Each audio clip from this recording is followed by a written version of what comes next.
नमस्कार। Desert storm से मैं विमल शर्मा। डेजर्ट स्टॉर्म लेकर आ रहा है एक नई पेशकश, कहीं अनकहीं।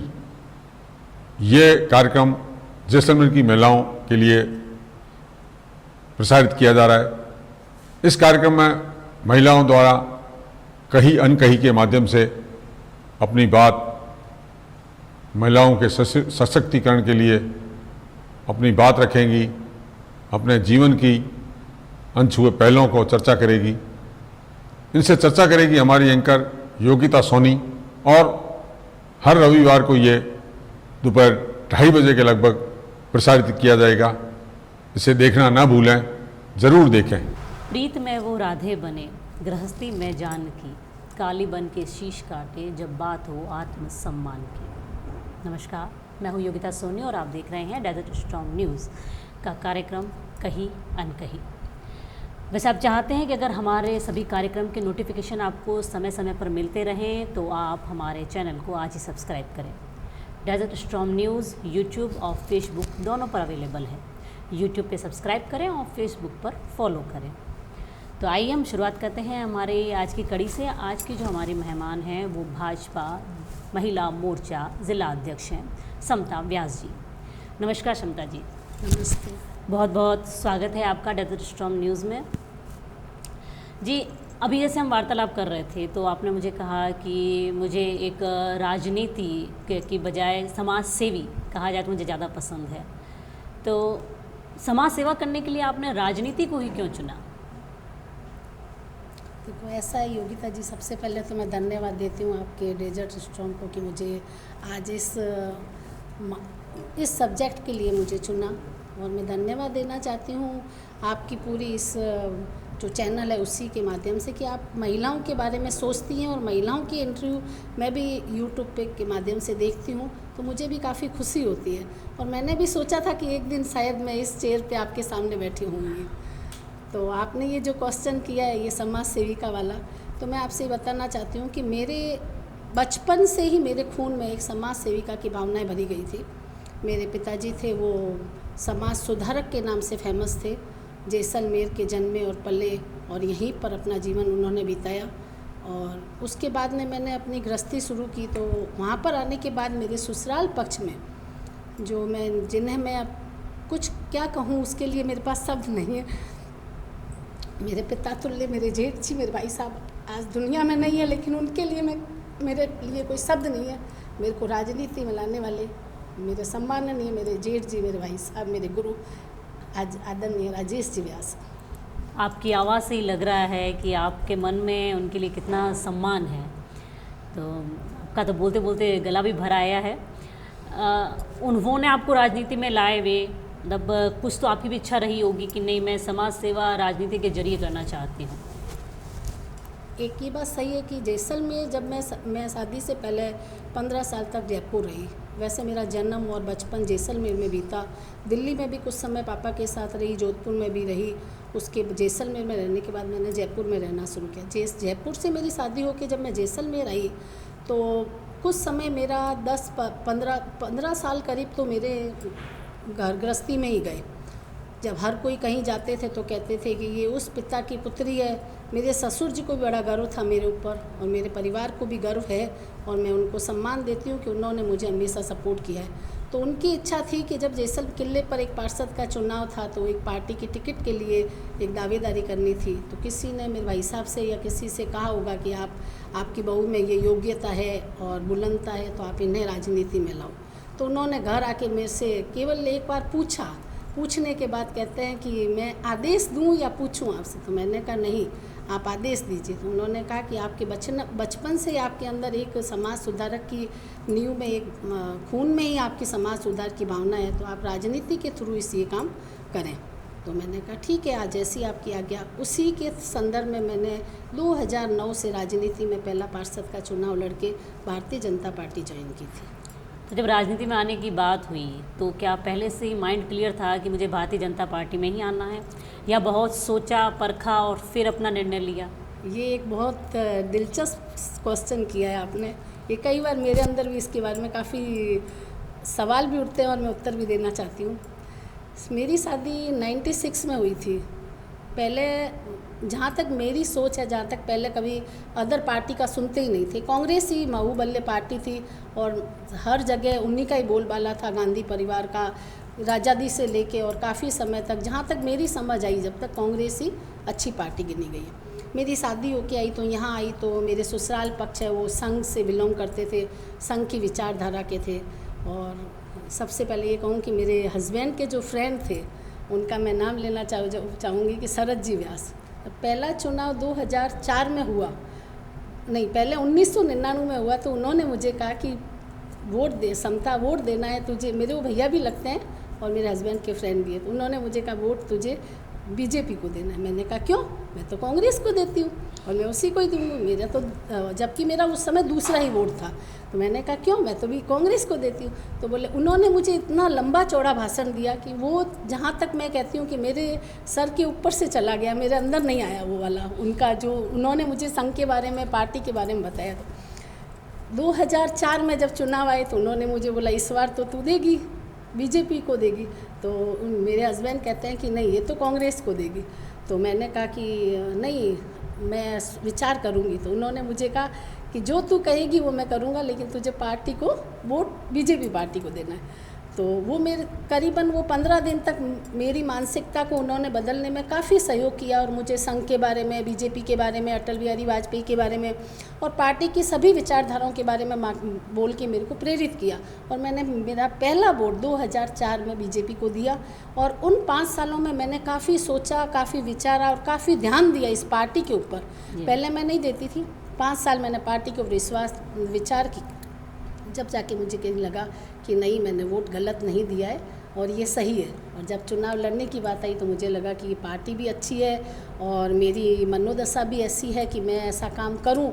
गृहस्थ में रह के समाज सुधार करना एक नारी के लिए बहुत कठिन है, क्योंकि एक समाज में अगर मैं एक सवाल उठाना चाहूं तो उसके साथ में काफ़ी बहुमूल्य नारियों और युवाओं का और पिता तुल्य बुजुर्गों का भी मार्गदर्शन लेना पड़ता है। तो मैंने अपनी समाज सेवा और समाज सुधार जिसे कहते हैं उसको मैंने एक राजनीति का जरिया बना के करने की कोशिश कर रही हूँ। मैं ये कहती हूँ मैंने करने की कोशिश कर रही हूँ, मैं सफल हूँ या नहीं हूँ ये तो जैसलमेर की जनता या आप लोग जानते हैं। आपने इस सवाल का जवाब बहुत ही अच्छे तरीके से दिया है। इसमें मैं व्यूअर्स को भी कहना चाहूँगी कि क्यों कहा जाता है कि अमूल्य वोट, इन्होंने अपना एक अमूल्य वोट बहुत ही सोच समझ के, जब तक इन्हें ये नहीं लगा कि मैं उस पार्टी के प्रति उतनी आस्था रखती हूँ या उतना विश्वास रखती हूँ, तब तक इन्होंने नहीं दिया। तो मैं अपने सब व्यूअर्स को भी कहना चाहूँगी कि हमेशा अपना वोट सोच समझ के विचार करके दें। यूँ नहीं कि वोट देना है चले जाओ किसी को भी दे दिया। एक समय था क्षमता जी जब है ना भाजपा तो भाजपा, कांग्रेस तो कांग्रेस, एक परिपाटी रहती थी दिमाग में कि जो कांग्रेसी है वो ताउम्र कांग्रेसी है, जो भाजपा है वो ताउम्र भाजपा, ये 2 पार्टियां ही दिमाग में रहती थी। पर आपको लगता है कि अब समय बदल गया है कि लोग अब अपनी सोच को, अपने वोट को बदलते भी हैं सामने वाले के काम को देखकर कि 5 साल में उन्होंने किस तरह का कार्य किया है, या अभी भी पहले वाली ही परिपाटी चली आ रही है? नहीं, देखो ये मैं कहना चाहती हूँ कि ये परिपाटी नहीं चल रही है। आज का एक छोटा सा बच्चा भी है ना, वो भी सोच विचार के वोट देता है। अगर अपन कहें कि अगर किसी को कुछ दे देते हैं अपन, तो वो सामने वाला कुछ सोचता है कि ये 5 साल के वोट है, लेकिन ये एक वोट नहीं है, ये 5 साल का वोट नहीं है। मेरे नज़रिए से ये वोट एक राष्ट्र के नाम वोट दिया जाता है। तो मैं उस पार्टी से हूँ, सबसे राष्ट्र की सबसे बड़ी पार्टी है, तो मेरी तो मानसिकता भी यही है और मैं यही कहना चाहती हूँ कि अपना एक वोट अमूल्य वोट है, ये राष्ट्र के नाम वोट जाता है। इसलिए अपने को पार्टी नहीं चुन, अपने को एक मतलब काम करने वाला ये नहीं, उनकी पार्टी की सोच, पार्टी की उदारता, पार्टी के विचार, सबके बारे में सोच के अपने को वोट देना चाहिए। और सबसे पहले तो मैं आपको धन्यवाद देना चाहती हूँ कि मैं इतनी बड़ी पार्टी की कार्यकर्ता होने के बाद आपने मेरे पार्टी के बारे में सवाल किया। और आज के समय में जो इन पार्टियों के घमासान युद्ध में जो हम बीजेपी पार्टी सबसे ऊपर उठ के जा रही है, उसके लिए आपको भी पता है और मीडिया के थ्रू सबको ही पता है। और मुझे तो गर्व है कि मैं इस पार्टी की एक छोटी सी कार्यकर्ता हूँ। जी, धन्यवाद। राजस्थान में एक इतिहास रहा है, कांग्रेस आएंगी फिर बीजेपी आएगी फिर कांग्रेस आएगी, तो क्या इस बार भी इतिहास रचा जाएगा या इतिहास बदल जाएगा? देखो, मैं इतिहास रचा तो नहीं कह सकती, लेकिन ये मैं कह सकती हूँ 100% पार्टी हमारी ही आएगी। क्योंकि आप अपनी पार्टी के बारे में बात करना चाहती हैं? नहीं, देखो, मैं पार्टी के बारे में नहीं कहना चाहती हूँ। एक हर कोई, आप गली मोहल्ला शहर डाणी, मैं भी घूमती हूँ और आप भी न्यूज़ के ज़रिए, और आप एक मीडिया के काम करते हैं तो आपको भी पता है जी। कि पार्टी का कितना काम हो रहा है और कितना काम हुआ है और कितना काम करना है और कौन कर रहा है। जी। इसको देखते हुए, और पार्टी के मुखिया कैसे हैं, पार्टी के मुखिया की क्या विचारधारा है, पार्टी के मुखिया क्या सोच रहे हैं और किस तरीके से वो पार्टी को काम करने की एक, मतलब कि एक उनका बनाने का एक अलग तरीका होता है। जैसे ऐसा है ना, पार्टी में काम तो हर कोई करता है, जैसे कांग्रेस भी पार्टी करती है, मैं ये नहीं कहती हूँ पार्टी काम करती है, नो डाउट। एक समय था जब पार्टी बहुमूल्य बहुत अच्छी पार्टी थी और है, और हो भी सकती है, मैं ये भी कहती हूँ। लेकिन जो आज बीजेपी पार्टी काम कर सकती है वो एक तारीफ़ काबिल है, और मेरा मानना है कि महिला शक्ति के लिए भी तो वो इतना ज़्यादा सोचती है, जी। उससे ज़्यादा तो मैं कहती हूँ और अदर कोई पार्टी सोच ही नहीं सकती है। और हमारी पार्टी तो हमेशा हर काम अच्छे से देखती है, और सबसे बड़ी बात, हर एक छोटे मोटे कार्यकर्ता को भी लेके चलती है। उनके अच्छी विचार है, अच्छा मार्गदर्शन है और अच्छी सोच भी है। अगर आपकी राजनीति से हटके आपके व्यवहारिक जीवन की बात करें तो जैसे कि बताया आपने, कोरोना के बाद आपके जीवन में एक बहुत बड़ी उथल पुथल हो गई थी, काफ़ी आपको अपने जीवन से क्या कहते हैं, संघर्ष जैसी स्थिति आ गई थी। उस समय आपने अपने आप को किस तरह से संभाला? देखो, आपने एक ऐसा सवाल किया है जिससे मैंने अपने जीवन में टूट के, मैं एक, कहते हैं ना, एक इंसान टूट जाता है फिर वह एक संभल के खड़ा होता है। तो मैं इसके लिए कहती हूँ, मैं मेरी पार्टी में मैंने थोड़ा समय दे के मैं अपने आप को संभाल पाई हूँ, और मैं मेरे जो भी मेरे सहयोगी रहे हैं, मेरे परिवार के, मेरे रिलेटिव हैं, या मैं ये कहूँ कि जो मेरे हस्बैंड के फ्रेंड्स हैं, फ्रेंड्स की पत्नियाँ हैं, और मेरे जो परिवार वाले हैं, उन्होंने मुझे संभालने में और मुझे वापस उसी मुकाम पर खड़े करने में काफ़ी मेरा सहयोग किया है। मैं अंदर से टूट गई थी। कोरोना काल नहीं, ये हमारे परिवार के लिए एक बर्बादी का समय था। एक नहीं, मैंने मेरे एक पति को ही नहीं, मैंने मेरे जेठ जी को, मेरे गुरु पिता तुल्य भाई, कुछ भी कहूँ, उन दोनों को मैंने 6 महीने के अंदर खोया था। और यह एक कोरोना काल मेरे लिए नहीं, मेरे बच्चों के लिए भी काफ़ी असहनीय घटना रही है। तो इस दौरान मेरा पूरा परिवार एकदम टूट गया था, बिखर सा गया था, लेकिन संभालने के लिए मेरे परिवार ने, मेरे परिवार के रिश्तेदारों ने, इस समाज ने, सबसे मेरा सहयोग किया। इसके लिए मैं अभी तक भी, जब आप क्वेश्चन करते हो तो मैं सही बताऊं तो मैं अंदर से अभी भी टूट जाती हूँ। हम व्यूअर्स को भी कहना चाहेंगे कि गिरना गलत नहीं है, पर गिर के न उठना ये गलत होता है। और आपने भी गिरे, आपको भी चोट आई, पर उसके बावजूद भी आप एक बार फिर आपने अपना स्टैंड लिया, चाहे अपने बच्चों के लिए, चाहे अपने समाज के लिए, चाहे स्वयं के लिए। आप समता जी अब एक गृहस्थी भी हैं आपकी, आप राजनीति में भी हैं, और जैसा कि आपने बताया कि आपने अपने जो पति का जो आपका काम था, उनकी जो दुकान वगैरह, उसको भी संभालना है। तो इन सब में कहीं ना कहीं आप अपने आप को खोसा नहीं देती हैं कि भाई समता व्यास उनमें कहीं गुम हो जाती हैं? नहीं, मुझे ऐसे लगता है मैं इन सब कामों में समता व्यास को उबार रही हूँ। काफ़ी लोगों में मेरी पहचान बनी है। एक समय मुझे ऐसे लगता है कि मैं राजनीति में और बिजनेस में और समाज में और परिवार में एक समता नाम की एक छवि बनी है इन सब कामों के कारण। मतलब आप अपने आप को उसमें खोया हुआ नहीं, बल्कि अपने उसमें ही कहीं ना कहीं आप एक ही उनमें आदमी ही बिजी हैं। रहता है ना, मैं ये कहना चाहती हूँ, अगर इंसान बिजी रहता है और वो ऐसा काम, कोई भी रुचि का काम, इंसान के रुचि का काम किसी को भी नहीं मिलता है, उसको रुचि बनानी पड़ती है सामने काम देख के। तो वैसे ही मैंने अपनी रुचि बनाई है। मेरा टाइम पास है समझो, या समाज सुधार का काम है, या राजनीति है, या मेरा बिजनेस है, उसमें मैंने अपनी रुचि को अंदर से जागृत किया है। कई बार मेरी इच्छा नहीं होती है दुकान बैठने की या कहीं पे, फिर भी मैं अपने आप को बच्चों के सामने देखती हूँ। मेरे घर पे एक बुजुर्ग, मेरी सासू माँ हैं, मेरी जेठानी जी हैं, और मेरे 3 बच्चे हैं, 2 जेठ जी के हैं, 1 मेरे हैं। उनके सामने देख के मैं खड़ी होती हूँ। मैं सोचती हूँ अगर मैं टूट गई तो मेरी बहनें हैं, मेरा पियर पक्ष है, या मेरे आस पास के मेरे जो मेरे से संपर्क रखते हैं या मेरे से जो स्नेह रखते हैं, वो मुझे देख के टूट ना जाएं। इसलिए मैं, कहते हैं ना, आदमी अंदर से रो कर के भी आगे हंसी छुपाते हैं।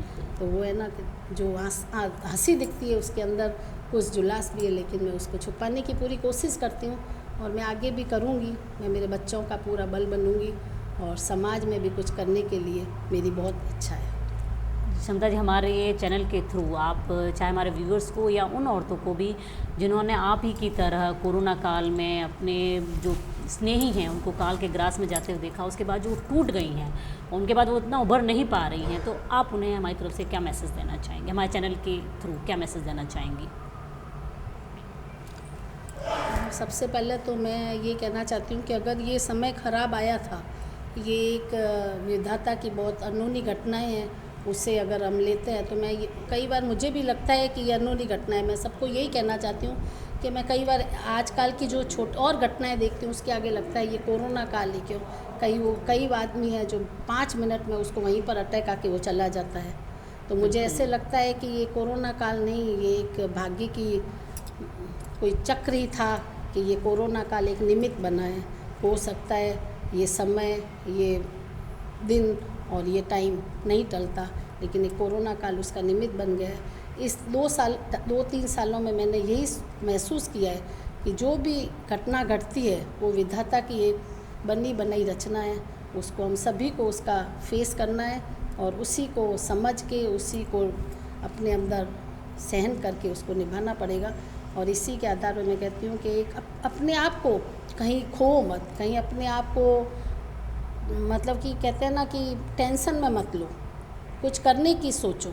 अगर आप कोई भी काम करो, चाहे मैं कहती हूँ समाज सुधार का नहीं, घर के काम में भी अपन अपने आप को अगर बिजी रखते हैं तो अपन अपने आप को काफ़ी स्ट्रॉन्ग बना लेते हैं।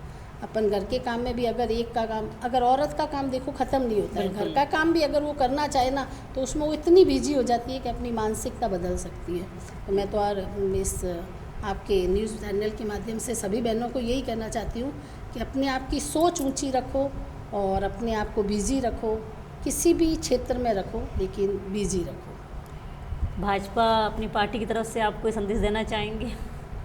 मैं तो सभी मातृशक्ति को कहती हूँ कि आने वाले 2 महीने बाद विधानसभा के चुनाव में बढ़ चढ़ कर पार्टी को वोट दें और बीजेपी पार्टी को चुनें। और मुझे भी कई लोग कहते हैं कि बीजेपी पार्टी क्यों, तो मैं ये कहती हूँ कि आप सभी बहनों के पास और सभी के पास आजकल फ़ोन है, मीडिया का जरिए, उससे आप दोनों पार्टी का मुकाबला करें और दोनों पार्टी को मुकाबले को देखते हुए अपना वोट दें और पार्टी में एक बार आने की, पार्टी की सोच को देखने की कोशिश करें। और मैं ये कहती हूँ कोई ज़रूरी नहीं है कि आप पार्टी के ही जरिए कोई काम कर सकते हो, आप अपना भी एक अच्छा समाज में और गली में, मोहल्ले में एक अच्छी पहचान बना के, अच्छी सोच करके उसका प्रचार प्रसार भी करें। बहुत बहुत धन्यवाद क्षमता जी आपका हमारे स्टूडियो में आने के लिए। धन्यवाद।